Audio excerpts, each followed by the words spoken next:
Greetings once again, everyone. On behalf of the U.S. Food Sovereignty Alliance, I would like to welcome you to the 17th Annual Food Sovereignty Prize ceremony. Thank you for joining us today. I am Boa Monjan. I will be your MC today. I am the Solidarity Program Officer for West Africa and Haiti at Grassroots International.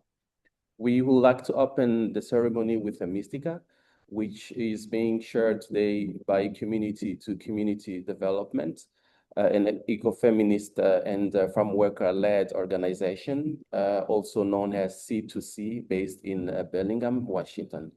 C2C was awarded the Food Sovereignty Prize in 2014.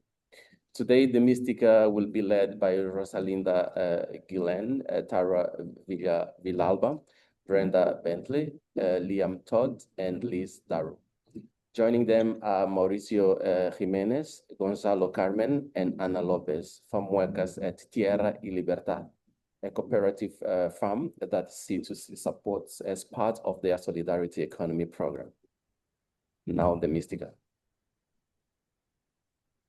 Welcome to the U.S. Food Sovereignty Alliance ceremony this year. We at Community to Community are proud to host and share a Mystica to ground us in all that we have in common and all our differences and diversity that keep us complete and whole. We first call in and honor air and fire into this table and our community in struggle. We honor oil as we light the fire in this time of global conflict. We share the easing and lubricating power of oil to allow us to do this work and end the conflicts in our planet.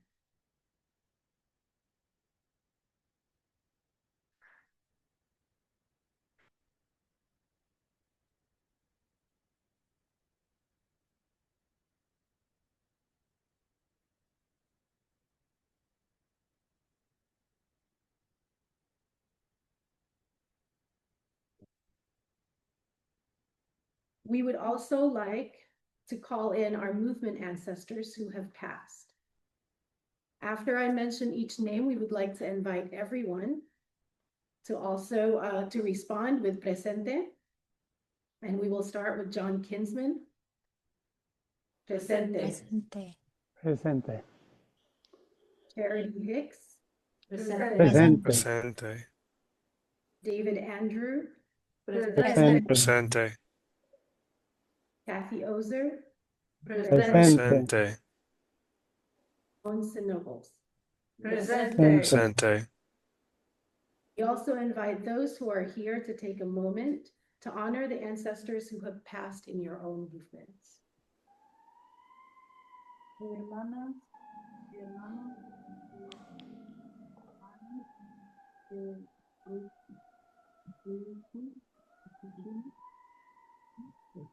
Burkina, Faso,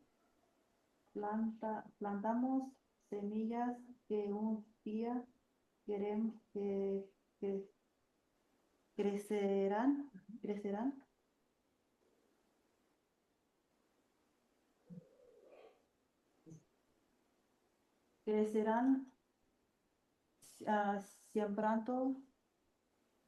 sembrándolos en la tierra y crecerán para cosechar y va a ser alimentos para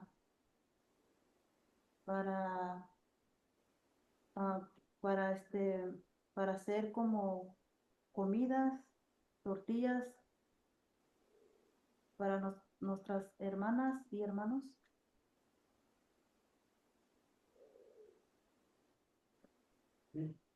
Regamos las semillas que han estado plantadas sabiendo que sostienen promesas en el futuro. Primero que nada, damos gracias al elemento agua por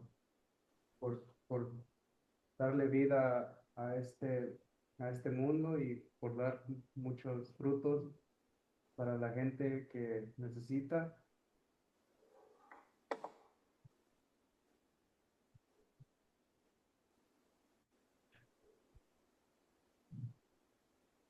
También apoyamos a Nuevo México, Acequia, asociación, para que sigan luchando, para seguir teniendo sus lagos y sus ríos que mantienen sus frutos para sus familias y sus granjas. We cannot do everything, and there is a sense of liberation in realizing that. This enables us to do something and to do it well. We may never see the end results, but that is the difference between the master builder and the worker. We are workers, not master builders, ministers, not messiahs. We are prophets of a future not our own. Community to Community is honored to offer the grounding for this virtual gathering for the U.S. Food Sovereignty Alliance, U.S. Food Sovereignty Prize. We're honored and with much respect and love to the two organizations receiving this prize. We send it to you via all of our efforts and through this Mística in the elements of the planet that sustain all of us across borders, across the skies, across struggles, but much love in between.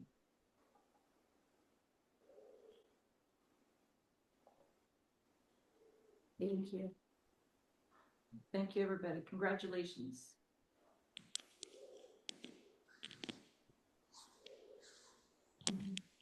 Thank you, friends. Thank you, compas. Thank you so much for that powerful Mystica.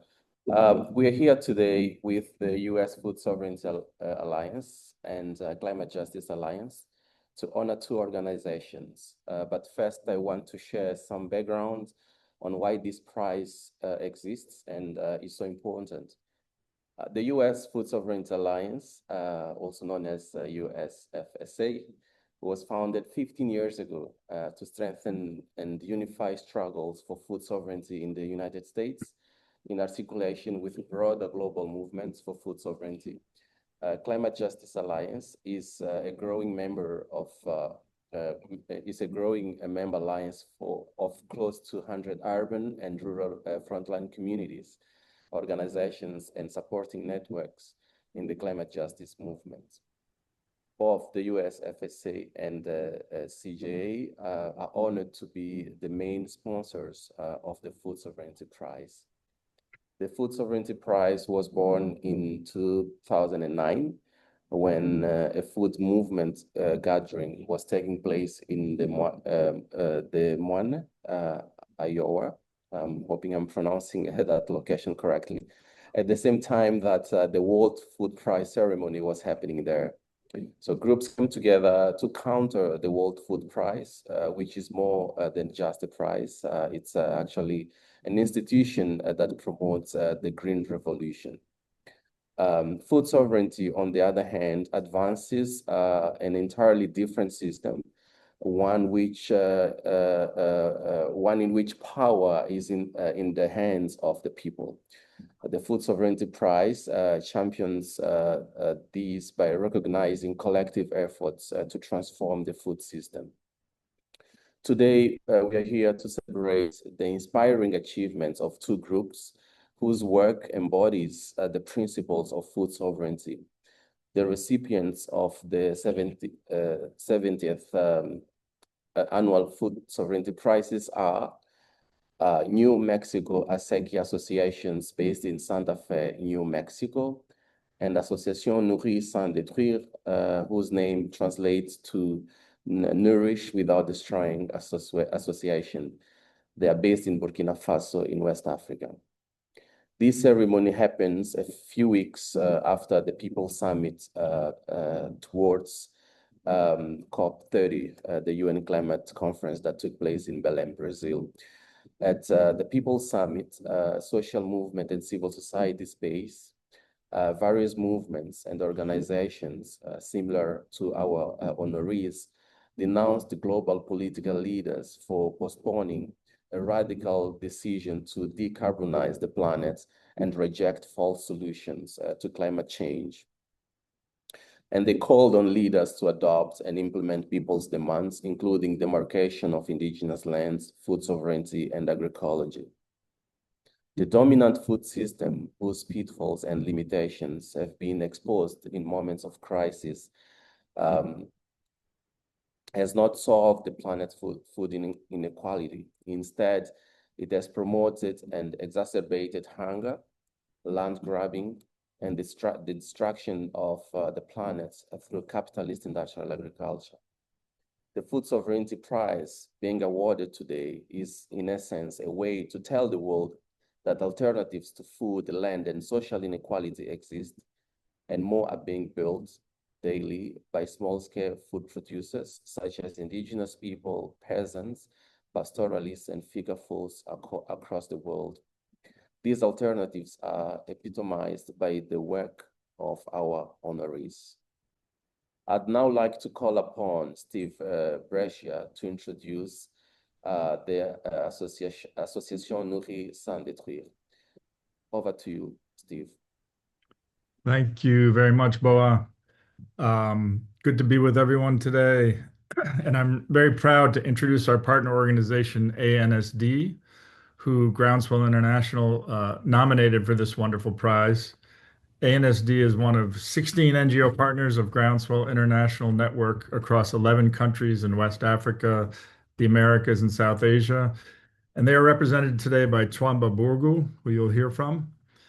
Like much of the world, Burkina Faso is facing tremendous challenges of poverty, hunger, environmental destruction, and climate change.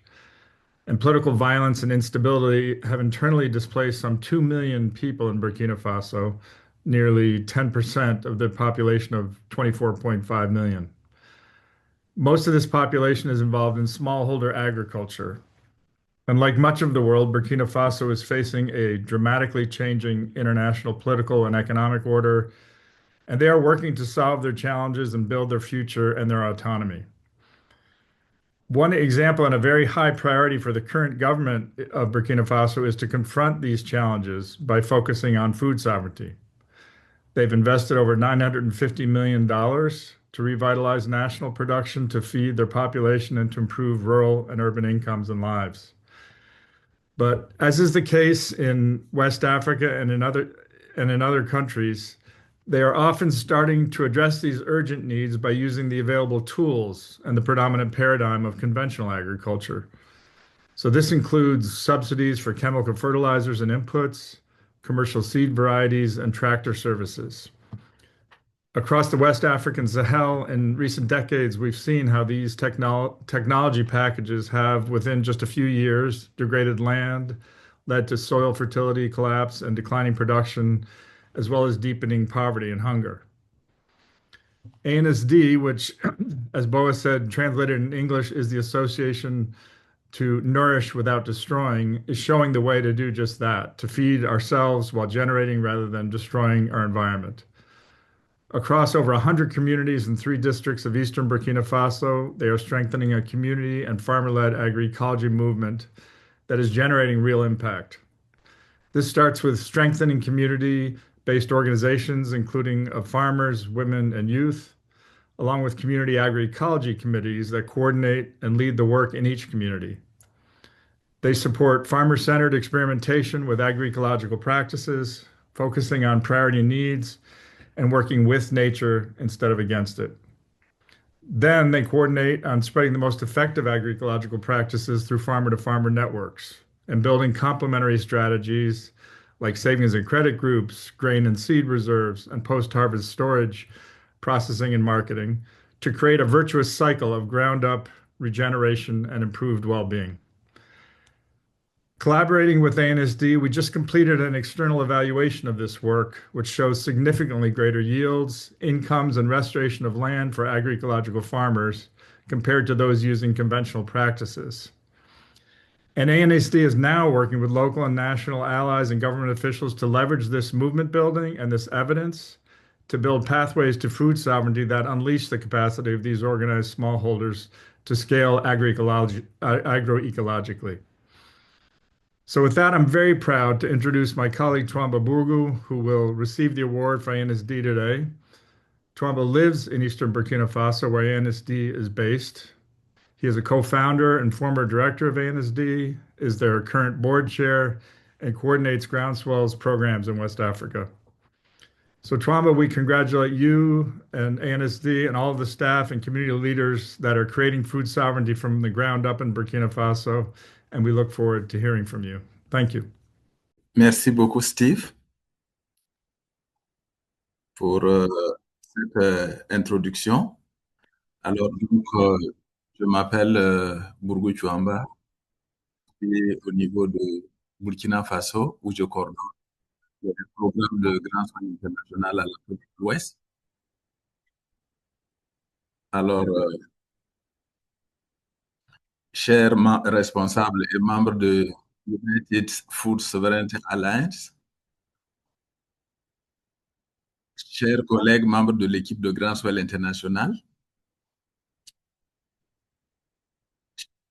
chers collègues membres et personnels de ANSD, chers partenaires et chers participants, l'honneur me revient en ce jour particulier de prendre la parole au nom de ANSD pour recevoir le prix de la souveraineté alimentaire que United States Food Sovereignty Alliance a voulu lui décerner. Merci de commencer. Permettez-moi de commencer par donner un aperçu de ANSD. Donc, l'association Nourrir sans détruire est une organisation à but non lucratif créée en 2011 au Burkina Faso pour contribuer à lutter contre la pauvreté, la faim et l'injustice sociale en promouvant l'agroécologie et d'autres moyens durables de subsistance agricole et non agricole, avec pour objectif principal de renforcer les capacités des petits producteurs et de leur organisation afin qu'ils puissent contribuer à la sécurité alimentaire et améliorer leurs revenus, tout en protégeant les ressources naturelles, comme le dit son nom. Elle travaille actuellement dans plus de 100 villages répartis dans 8 communes, dans les régions du Gouloumou, Sirba, Anakambe. Dans l'ancien temps, on les appelait régions de l'Est et du Centre-Est. À ce jour, plus de 60% des paysans et des paysans des zones d'intervention appliquent des combinaisons d'innovation agroécologique à des degrés divers, mais toujours avec des résultats positifs. Aujourd'hui, c'est avec une joie immense et un grand honneur que nous recevons ce prix de la souveraineté alimentaire. En effet, ce prix met en lumière et valorise le résultat des efforts de tant d'hommes et de femmes et de jeunes qui ont travaillé sans relâche depuis plus de 10 ans maintenant afin de faire reculer les frontières de la faim, de la pauvreté et l'ignorance pour le bien de leur ménage et de leur communauté. Refusant de considérer leur sort comme une fatalité, ces personnes se sont mises debout, ont lutté et continuent de lutter, résistant au vent contraire, confiantes en elles-mêmes pour contribuer à la construction d'un système alimentaire efficace et résilient, ancré dans leur contexte spécifique et porteur d'un lendemain meilleur pour elles-mêmes et pour les générations futures.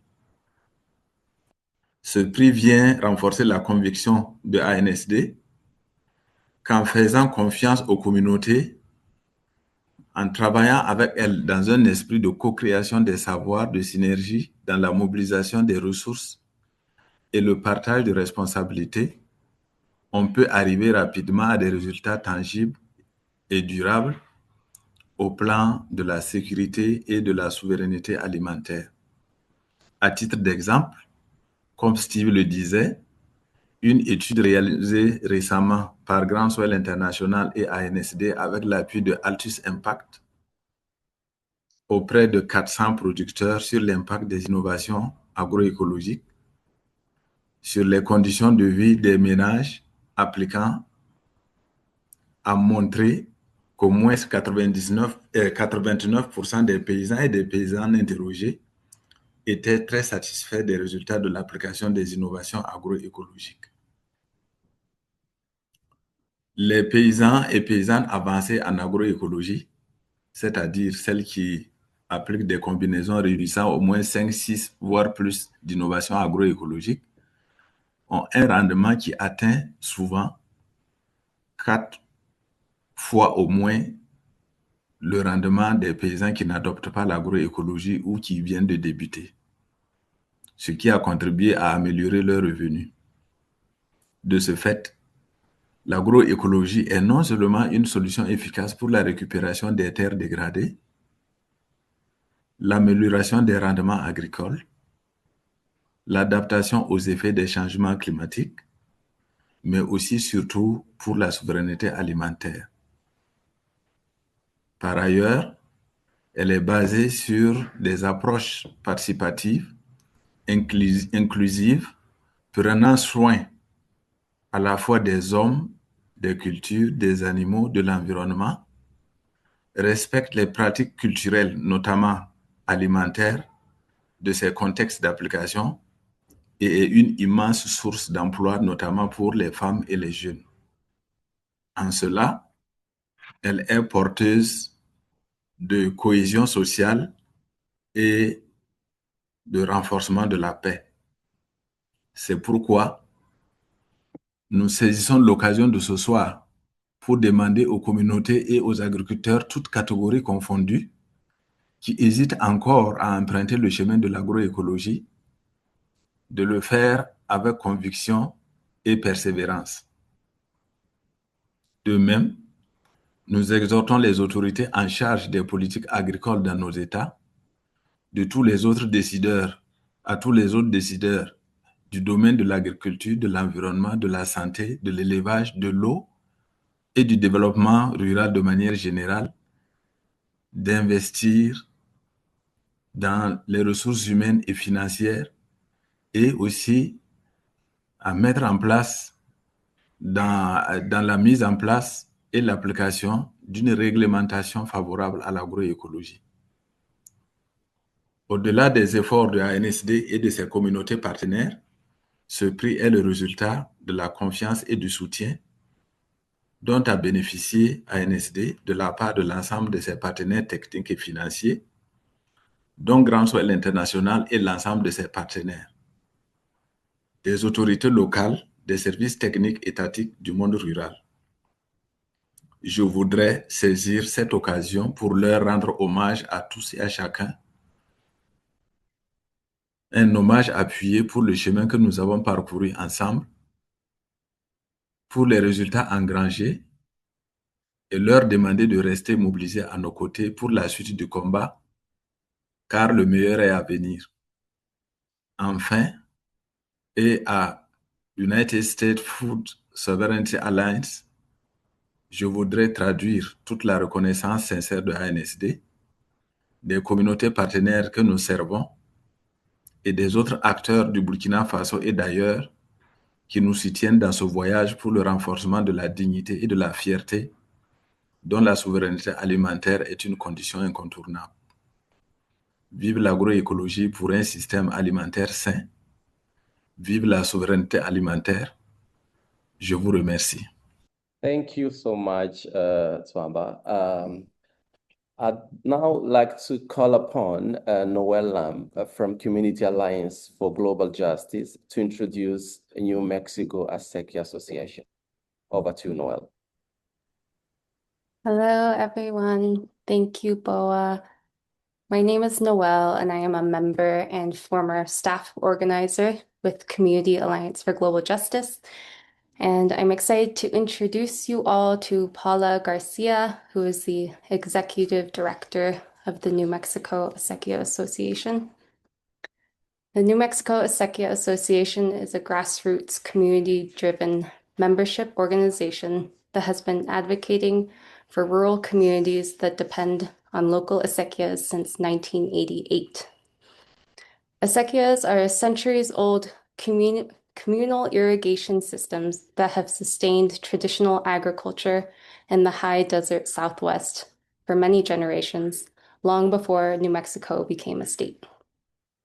Water sharing traditions are the foundation of local water governance, of farming and ranching in New Mexico's arid lands, and of cultural traditions that form the social fabric of these communities, rooted in mutual respect and a deep ethic of love of the land known as querencia. NMAA's governance model is an antidote to the continued pressures of industry and corporations to commodify and pollute the water of New Mexico's communities. Over 30 years of NMAA's advocacy has focused on protecting water as a community resource. They defend water rights and farmland from development pressures, revitalize small-scale farming and ranching through training and youth engagement, and help their communities recover and adapt to increasingly common climate disruptions such as intense wildfires and flooding. And across the globe, we all know this locally rooted work is more important than ever. And I wanted to end their introduction with a section of this beautiful blog post that was recently written by Done Gonzalez, who leads NMAA's incredible farmer training program, which just wrapped up its 9th year. Her words tied together so many aspects central to not only the Acequia Association's vision, but to the global movement for food sovereignty as a whole. Elder farmers, I ask you to hold our hands. Teach us your tricks. Share your seed. We promise to take care of them. We don't want to recreate the wheel. We want to receive your wisdom. Be gentle with us. Be open-minded. Young farmers, I ask you to hold the hands of our elders and teachers. They know all the old tricks. And when we've got new age hacks, let's teach those gently too. We need to count on each other. We need to be in community. We need to love, apologize, and keep learning. We need to have respect for each other and all these marvelous living things in our world. It is our right to have clean water. It is our right to have sacred seeds. It is our right to be healthy. It is our right to have happy babies. It is our right to have a thriving family. It is our right to have farm homies for life. It is our right to live a good life. Oh, I like all the hearts on the screen. With that, I'll pass it off to you, Paula. Paula.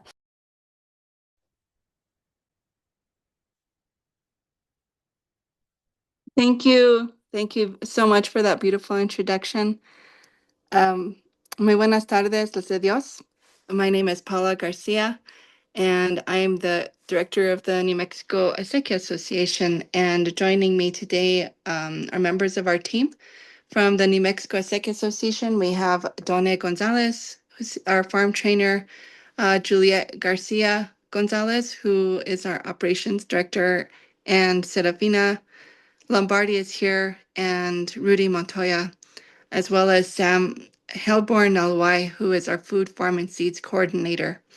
Thank you again for the wonderful introduction and to being here to receive this honor. We're deeply honored. My name is Paula Garcia. I'm representing the New Mexico Acequia Association, and we're deeply honored to be receiving this award and to cross paths with some old friends as well as some new friends that we're getting to know today. Our work is guided by a querencia, or a love of place and community, where our work is grounded in social justice and equity.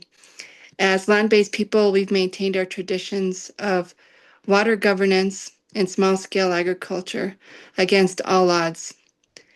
Our cultural attachment to the land has enabled us to sustain food traditions despite living within a dominant industrial food system. It is because of the work of our ancestors in maintaining our farmland, our acequias with water rights, and our seeds that has given us the ability to sustain these traditions going forward. In our vision for the New Mexico Acequia Association, this is what we hope to achieve for the future. Acequias flow with clean water, and people work together to grow food, and communities celebrate cultural and spiritual traditions. People honor acequias as part of our heritage and express querencia through a strong connection to land and community. Knowledge and experience about growing food, sharing water, and saving seed are passed on from generation to generation. Guided by our core values, the New Mexico Acequia Association grows a movement of people of all ages and walks of life to defend and protect our precious water by resisting its commodification and contamination. Through involvement with NMAA, families and youth are inspired to cultivate the land, care for our acequias, and heal injustices. In our vision, communities will have an abundance of healthy, locally grown food because we recognize agriculture as a respected and dignified livelihood and way of life. For the acequias, food sovereignty is central to our identity and our purpose as land-based people. We've been working to protect water as a community resource in New Mexico because in our traditions, water is a community resource, and that's the tradition that we inherited. However, we live within a legal system in the Western United States that treats water as a private property. And therefore, our acequias, being the rural and low-income communities, are at a disadvantage with the commodification of water. And our movement has been to re-communitize water through our policy advocacy and through our organizing at the grassroots level to affirm our cultural values of water as a community resource. We've worked with hundreds of acequias. There are 700 in New Mexico, and our work has centered around building capacity, around local water governance, and also around improving our irrigation infrastructure and making equitable investments in our irrigation infrastructure. This has been through a broad-based grassroots movement and advocating for funding from our state and local government. We've been part of the struggle for climate justice in trying to protect our water from commodification, and also by building capacity to adapt to the changing climate, and also speaking out against false solutions in New Mexico. We have a strong emphasis on youth and community education, and this is something that is central to our work. We have a youth program called Sembrando Semillas, and that's where we work with very young children to immerse them in our food traditions so that they learn about growing food and also about preserving food through our old traditional ways. And in our Escuelita de las Acequias, we work with communities through popular education to empower our communities with our own traditional knowledge. The program that I really want to uplift with this award is the Los Sembradores Farmer Training Program. And Dona Gonzalez is our farm trainer, and you heard her beautiful prose earlier. And in that program, we have a year-long commitment with apprentices where they work on a family farm for an entire year. This is a really different model for farmer training here in New Mexico because of the commitment to the apprentices and the ability to be immersed not just in growing food, but also immersed in the cultural traditions of the Garcia family in the village of Chamizal. We believe that growing food is more than about production, but that it's important for growing culturally meaning food, and also to have a culturally grounded relationship with the land and water. They also learn about traditional remedios and healing practices that are part of our traditions here in New Mexico. So the farmer training program called Los Sembradores is something that we want to build upon and expand to more communities, because in our experience, this is one way that we can support new generations of farmers and ranchers in our Acequia communities. We've endured many changes in our history in different sovereigns.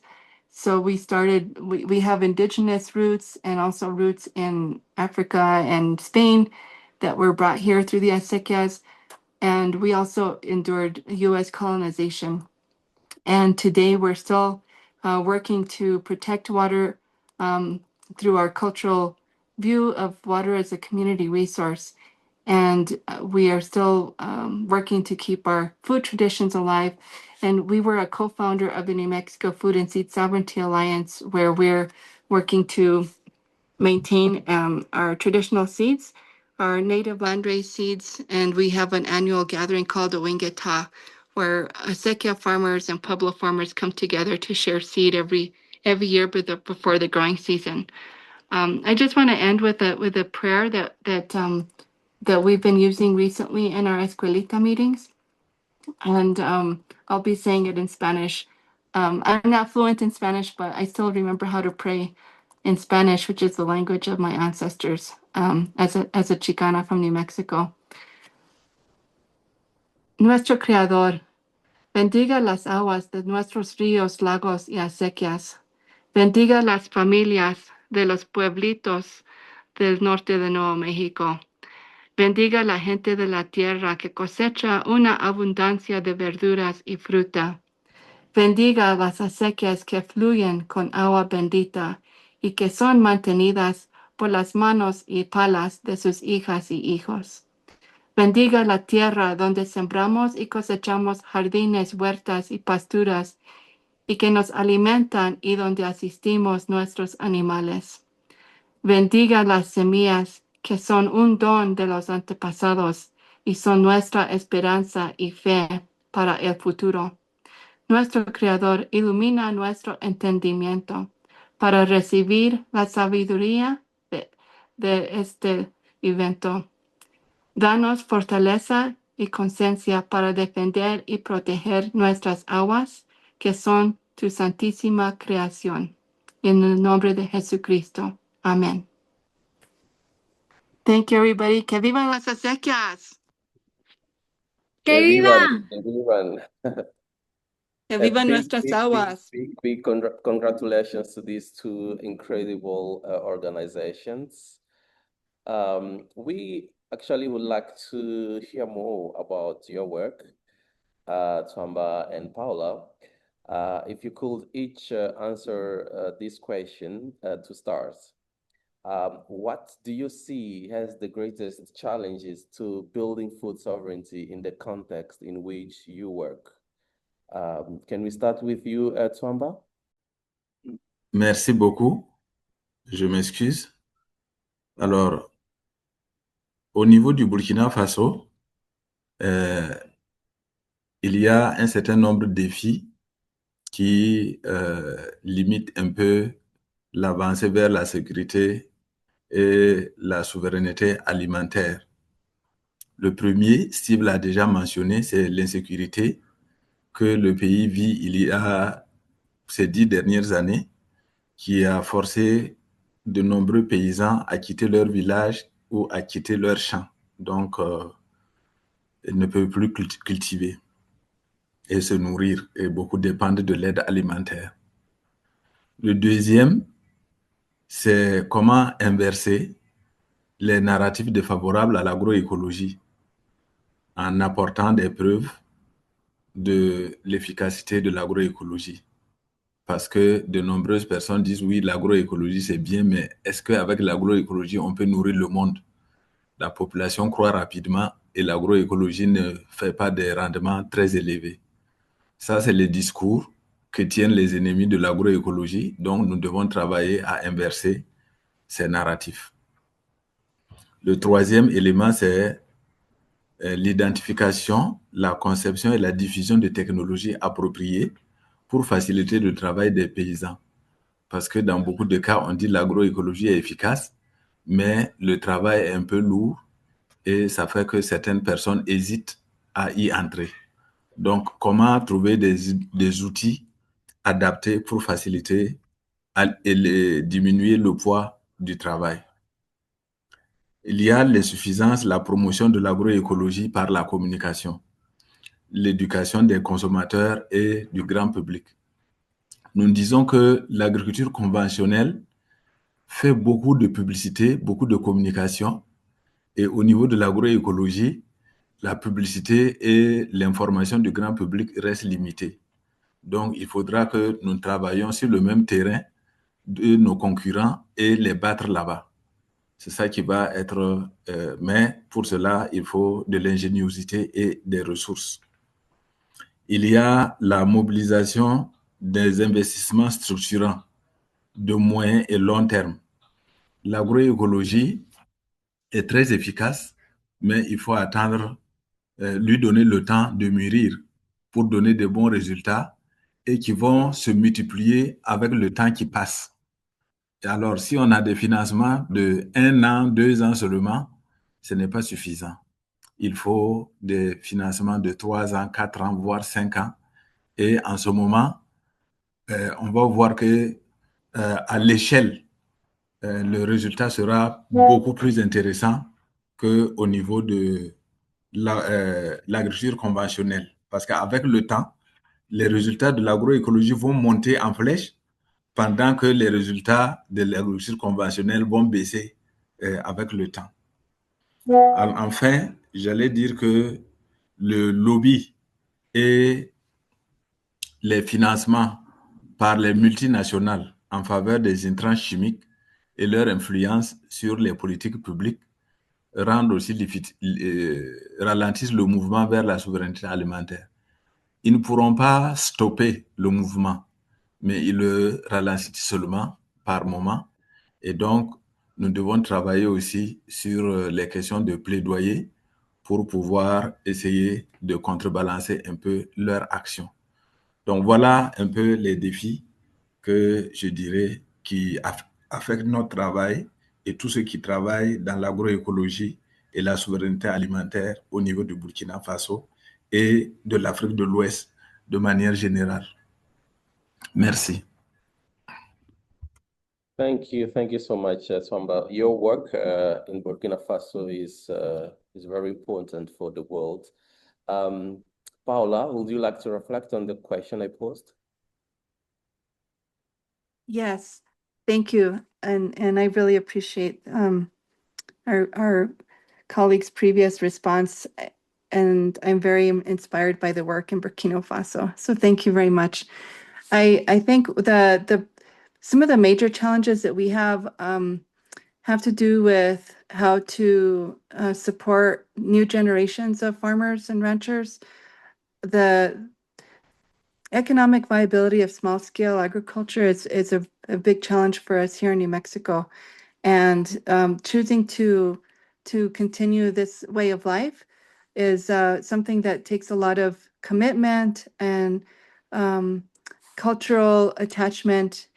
In the time of our ancestors, growing food was necessary for survival. It was very much a part of people's way of life, and through more economic restructuring, people got pulled into, I think, the economy of earning wages. And so most of us that have continued agriculture have done it by working and having farms on the side. And the next generation, they'll have to have that same kind of cultural commitment to agriculture, because it's not something that you'll ever really be able to make a lot of money doing, or in the way that they might be used to with other types of work. And so that's why we're so committed to having the farmer training program. So I think what we need to do is build more political and institutional support for farmer training, and build it into our schools, building it into like part of the trades education in New Mexico, and even in our colleges. And it has to be really rooted in the hands-on experience, because it's such an arid environment and a place of water scarcity, that the techniques of growing in this in New Mexico, it's really important to affirm the old traditional ways of doing things, while also incorporating appropriate technology. And that's what Los Sembradores Farm has been able to do, is to stay very rooted in historical ways, but also incorporate new ways of conserving water and building healthy soils. And those are some of the major challenges. On a bigger level, we're struggling with climate change in a very acute way. We had the largest wildfire in New Mexico history here in my community just 3 years ago, and we're having major climate disasters very often. And so we're now devoting a lot of our resources towards recovery from climate disasters, and trying to turn some of our resources towards watershed restoration, not just in the post-fire landscape, but also trying to be more proactive and improving the health of our watersheds in the hope that we'll be more resilient in the face of climate disasters. So, those are, we're very committed to the land and water piece of sustaining agriculture, and also training the new generation. And I think our big challenge is that they're not well-resourced type of activities. This has been the programs that we have around farmer training are still very small, and we need to get more support to expand the model of farmer training. And it's a long, it's a hard question to answer. There's a lot to say about it. That's very good, and we enjoyed listening to your reflections, Paula. My next question is, what are you most proud of in the work you have done so far? Twamba, would you like to come in? Oui, je suis là. Alors, je peux citer, il y a beaucoup de points, mais je vais mentionner seulement 2. Il y a l'accroissement continu du nombre de ménages qui appliquent les innovations agroécologiques. Ça, c'est un élément de satisfaction pour nous. Et le deuxième, c'est l'amélioration du niveau de sécurité alimentaire, des revenus des ménages, de la souveraineté alimentaire des ménages à travers l'observation sur le terrain et les témoignages de leur part. Parce qu'il y a beaucoup de zones, quand on a commencé, les gens achetaient à manger, et maintenant, parmi eux, il y a des gens qui vendent des vivres. Donc, ils sont passés de déficitaires à vendeurs d'aliments et de vivres. Et ça, c'est vraiment agréable pour nous de voir.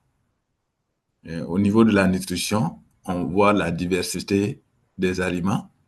Et quand on discute avec les gens sur les sites, quelquefois ils disent, il faut regarder comment je suis aujourd'hui. Il y a 5 ans, je n'étais pas comme ça. Donc, au niveau de l'alimentation des enfants, il y a eu beaucoup d'améliorations. Donc, ce sont des éléments qui nous rendent fiers de ce que nous faisons. Et beaucoup de gens autour de nous, y compris les autorités locales, sont aussi contents de ce que nous faisons. Ils respectent et ils interviennent et suggèrent à d'autres personnes d'embrasser aussi l'agroécologie. Donc ça, c'est quelque chose dont nous sommes contents. Merci. Merci, Twamba. Paula? I think what I'm most proud of is to see that over the last 30 years that acequias have gained more recognition and respect, because I think for a time there was the general feeling that that acequias were an old way of doing things, and that they weren't as relevant maybe as they were to our ancestors, because they were sustaining an agricultural economy. And I think that over the past few decades, we've shifted that narrative and that story about acequias to say that acequias are very much alive, and that we're very much relevant and very much cared for in our communities. And it takes the work of human hands to keep them flowing. They're earthen ditches. We have to clean them every year. We have to govern our water rights, which are very much sought after by corporations. And our movement has only grown. Not only are we still alive and relevant, but our importance is growing because our own people are affirming the ancient beliefs about water as a community resource and affirming that we have no desire to sell it, even though the law treats it as a commodity, that we're going to prioritize agriculture. And by affirming this idea of el agua es vida, that water is life, that el agua no se vende, el agua se defiende, that we don't sell water, we defend and love the water. It's really changed I think the politics in New Mexico, the geopolitics of water in New Mexico, and there's still a land-based community, a peasant community. We're descended from small farmers, and we are small farmers that has water rights, and we're going to hold on to them for agriculture, even if it doesn't seem like it's in the part of it doesn't maybe make economic sense in the dominant society, but in our culture and in our hearts, and it makes sense to us. And we need those water rights for our own food sovereignty. We need those water rights for our dignity and for our culture. So I'm proud of the fact that we've shifted that narrative, and we can no longer be looked at by outside entities as a source of water, because we'll put up a fight. And it's not just fighting for water, but it's putting it to use on our farms and ranches. And that's what we're doing. And I think that's what I'm most proud of. Thank you so much, Paula. Now, my last question to you is: can you speak to any commonalities you see in each other's work? I'm sure there are a lot of geographical, contextual differences. I would like to ask whether or not you see commonalities in the work you do. Swamba, over to you. D'accord, merci beaucoup. Alors, pour le peu d'informations que j'ai de nos amis, je crois qu'il y a 3 éléments clés. C'est l'appui aux agriculteurs familiaux pour renforcer la souveraineté alimentaire des communautés partenaires, entre autres, à travers la préservation et l'amélioration des pratiques agricoles locales éprouvées. Ce n'est pas les mêmes pratiques, mais dans les 2 cas, c'est des pratiques locales éprouvées qui ont montré leur efficacité, je vais dire. Le deuxième point, c'est le contexte de travail caractérisé par les effets du dérèglement climatique, exigeant des innovations continues pour s'adapter aux conséquences irrélatives. Et enfin, les actions de plaidoyer auprès des décideurs pour créer des conditions propices à la souveraineté alimentaire pour les communautés locales. Voilà à peu près les 3 points que j'ai pu identifier qui caractérisent nos 2 structures de manière différente, mais quand même comme élément de base. Merci. Merci, Swamba. Paula. Well, I'm very humbled to share my work and hearing about everything in Burkina Faso.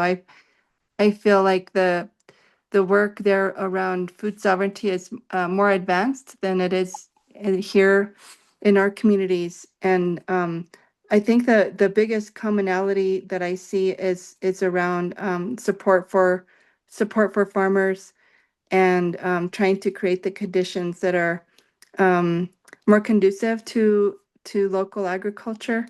And I think what we have in common also is trying to build the systems and networks that we need to support farmers. The learning that has to happen to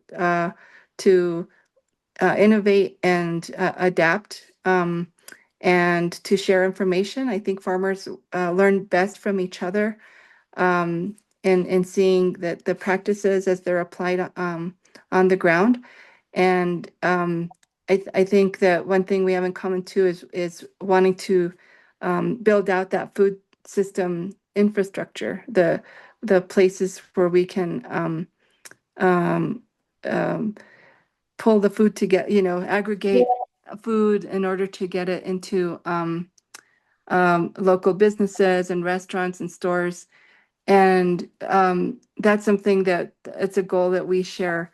I think engaging in advocacy is really important, trying to make sure our policymakers understand the importance of food sovereignty and here not to dismiss us as small scale farmers, that we have a lot to contribute, and that if we were to just switch more investment into our communities, that we would have not just better food systems, but more economic resilience, for people's livelihoods. So I feel like those are some ideas that we have in common, and I'm hoping to learn more about the work in Burkina Faso, because I think we can get a lot of inspiration. Thank you. Thank you, Paula. I think we have a few minutes to open the floor for questions. The floor is open. We can ask a few questions to the honorees today. I have a question. Go ahead, Trina. Thank you very much to both of you for your really amazing work. I'm so honored to be here and to congratulate you and hear the work that you're doing. One of the things that I really care about is healing, and how do we think about our work as being part of healing. And so if you had to think about the work that you're doing in terms of healing, how would you describe that? In what way would you think about your work as bringing healing to the communities that are affected and that you're working within? Thank you. I can start with one example, and I really appreciate your comment about healing. And there's a tremendous need for healing in our communities.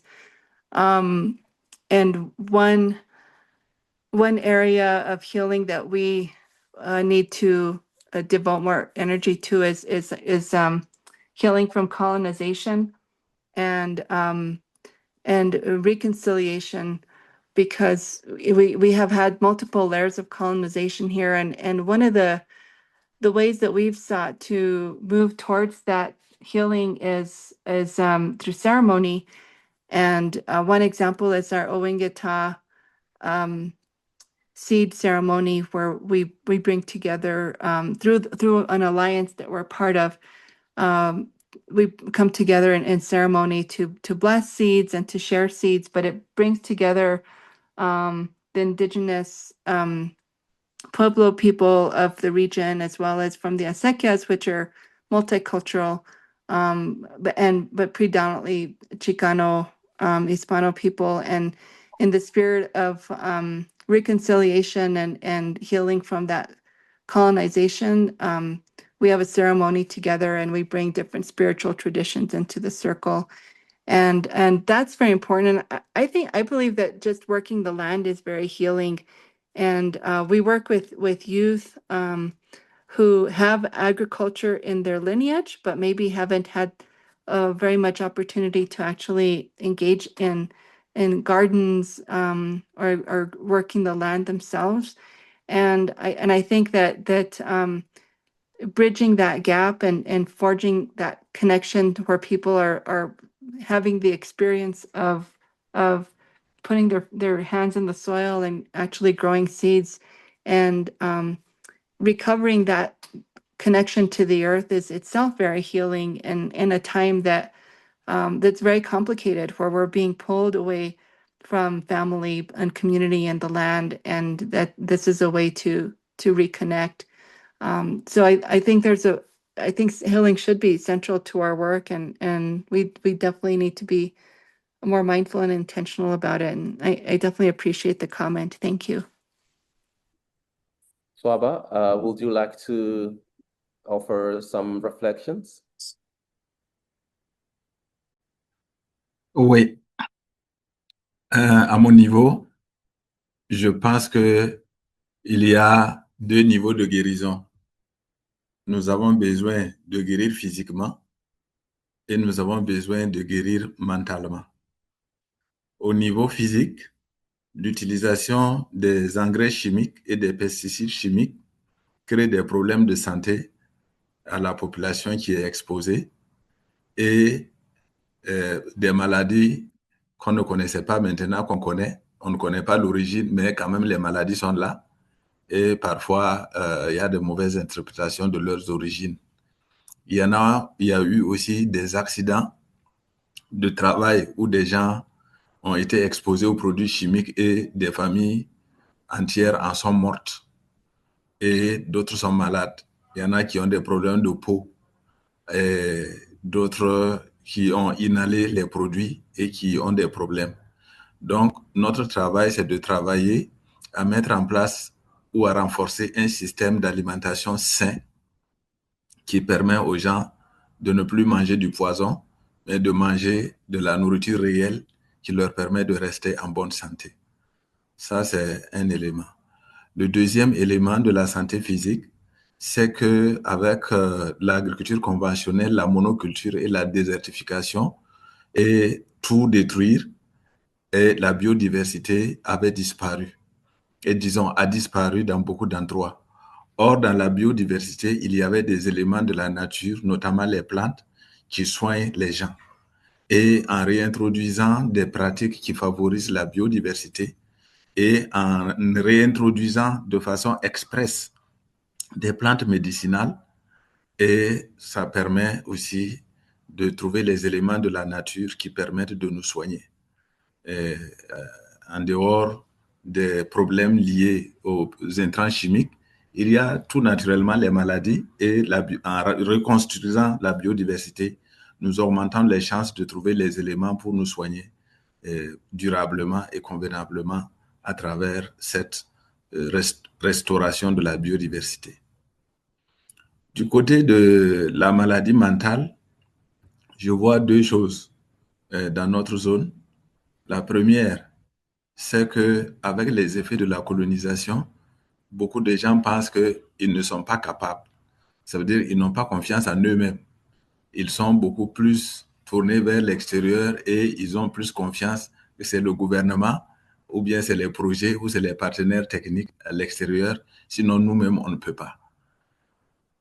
Donc, en travaillant, en sensibilisant, en mobilisant les gens, en faisant les expérimentations, nous sommes arrivés à mobiliser des communautés entières, à les organiser en renforçant leur capacité organisationnelle à tel point qu'aujourd'hui, beaucoup de gens savent qu'ils peuvent. Donc, on leur apprend à pêcher le poisson plutôt qu'à leur donner le poisson, simplement. Donc, une des satisfactions que j'ai mentionnées, c'est le fait que les gens, malgré l'insécurité, dans les zones où ils sont en insécurité, les gens quand même travaillent toujours à mettre en œuvre ce qu'on leur a appris. Et même ceux qui ont fui dans leur zone d'accueil, ils ont essayé, au lieu de rester couchés et pleurer, ils se sont mis debout, se sont organisés, ont continué d'appliquer ce qu'ils ont appris avant et ça a avantagé eux-mêmes et aussi les communautés d'accueil. Donc ça, c'est quelque chose qui est bon pour nous. Il y a des zones aujourd'hui où les agents de ANSD ne peuvent pas aller à cause de l'insécurité, mais les populations locales ont continué de travailler et de partager les résultats de leur travail avec nous à travers des données chiffrées, mais aussi à travers des photos. Donc, ça, c'est une première guérison mentale. La deuxième guérison mentale, c'est que dans la plupart des cas, ça aussi lié aux effets de la colonisation, nous pensons que ce qui est propre à notre terroir est moins valable que ce qui vient de l'extérieur. Donc, quand tu manges de la nourriture venue de France, d'Angleterre, des États-Unis, tu es plus apprécié que quand tu manges la nourriture locale. Alors, or, avec le temps, on voit que parce que beaucoup de gens maintenant ont adopté les pratiques alimentaires, mais aussi le mode de vie sédentaire, il y a de nouvelles maladies qui s'installent. Des maladies, quand on était petit, on pensait que ça, c'est les maladies des Européens, des Américains, ou alors des riches. Et maintenant, on voit que chez nous, malgré la pauvreté de certaines personnes, ils sont victimes de la même maladie. Ça veut dire qu'on a adopté un mode de vie et d'alimentation qui va avec un certain nombre de désagréments physiques ou de maladies. Donc, nous travaillons à inverser la tendance pour que les gens sachent que les aliments locaux, et d'autres des études l'ont prouvé, ont les nutriments nécessaires pour nous maintenir en bonne santé comparé à certains aliments importés qui ne sont que, ça remplit le ventre, mais c'est plus des ordures que de l'alimentation. Donc, nous travaillons aussi à éveiller les consciences des gens que les aliments locaux, basés sur les semences locales, ont souvent les nutriments nécessaires pour nous maintenir en bonne santé, comparé à des aliments ultra transformés qu'on apporte et aussi qui accompagnent les nouveaux modes de vie et qui compliquent notre santé. Donc, voilà un peu les deux groupes de maladies et les 4 manières de les soigner que nous essayons de faire. Bon, voilà ce que je peux dire par rapport à cette question. Merci beaucoup. Thank you so much. We now have to wrap up the discussion. Thank you to everyone who participated. I would now like to hand it over to Ophelia Sanchez to close our ceremony today. Over to you, Ophelia. Hello, everybody. Thank you for handing it over to me. It has been wonderful to hear all of our honorees, and we're so grateful to them for the work that they're doing. They're truly an inspiration for their steadfastness among such difficult contexts, with so much historical understanding, experience, and vision, and for truly being able to share it with us in such a powerful way today. I know we had a couple blips in the interpretation, so thank you for bearing with us. It's honestly, difficult to bring so many countries, languages in one place, but I'm really appreciative of all the folks who are able to make it happen. It is truly powerful to see all of these international folks coming together and not only celebrating each other's work, but really thinking ahead to how are we going to keep it going? How are we going to keep doing the important things that we're doing in our communities? So like I said, it was really moving to understand the different and also common approaches and connections between all of us here in the space today. So again, I want to thank my colleagues of the U.S. Food Sovereignty Alliance, who've been holding a lot of the work down for not only this year's prize, but every year that we award this prize. And of course, to my coworkers of the Climate Justice Alliance. I know we've also had a lot of hiccups. So I'm glad we were finally able to truly begin to partner with the USFSA on today's prize, and everybody else that was involved in organizing today's ceremony. Thank you to C2C for the Mystica, and of course, Steve and Noel for introducing our honorees today. Also, a special thank you to you, Boa, our stellar MC. And finally, thank you to our interpretation team. Like I said, it's truly difficult to get all of our folks together, but thanks to them, we are able to achieve language justice and try our best to bring all of us together here talking and thinking about the future. So thank you to our excellent interpreters, Carolina, Claudio, Karen, and Betty. And thanks to all of you for participating and for being here with us today. To keep up with what else the Climate Justice Alliance is doing, including the work of our Food Sovereignty Working Group, it's getting off the ground here in the next year.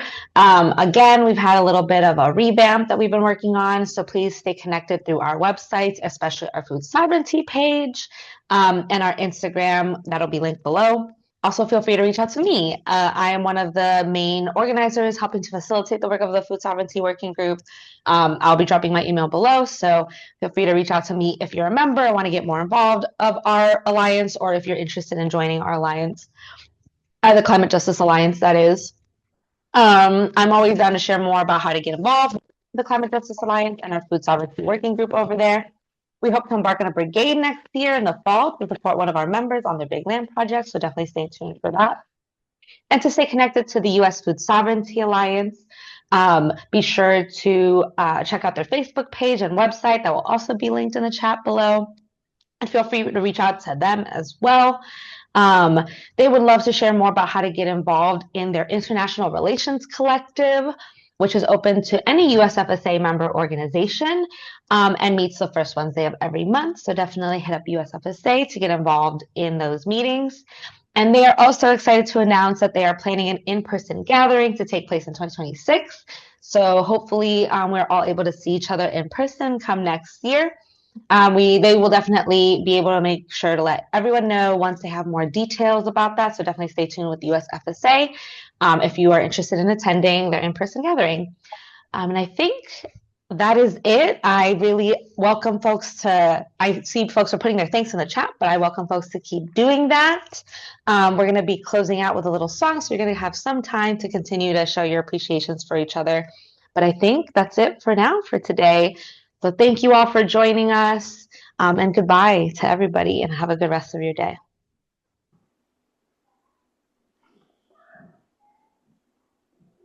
Palestina Viva. Bye. Thank you. Bye, everyone. Bye. Thank you, Thank Frida. Thank you you. for the Really beautiful. dedication. Really beautiful Adios. ceremony. Thank you.